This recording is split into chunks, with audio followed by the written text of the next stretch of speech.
A family provision claim includes an application to the court for a share or greater share from the estate of a deceased person. Without a family provision claim, the terms of a will or relevant intestacy provisions would apply. To make a family provision claim, you need to be an eligible person. And in New South Wales, the Succession Act lists categories of eligible persons based on their relationship with the deceased. This includes spouses, de factos, children, or even former spouses. A grandchild or a person living with the deceased at the time of death may also qualify.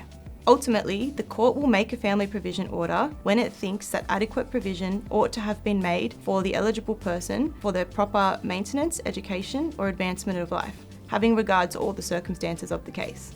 The Succession Act in New South Wales sets out some of the factors that the court may consider, but does not have to, when assessing whether someone is an eligible person, whether a family provision order should be made, and the nature of that order.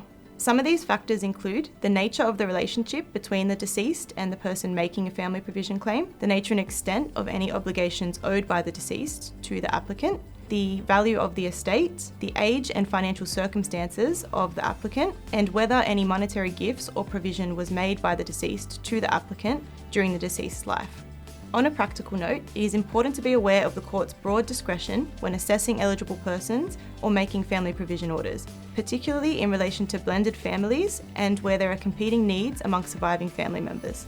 The clock starts ticking in New South Wales from the date of death, and an extension of time is only available in limited circumstances. Given that, it is important for people considering making a family provision claim or concerned about a family provision claim to get advice as soon as possible to avoid complications.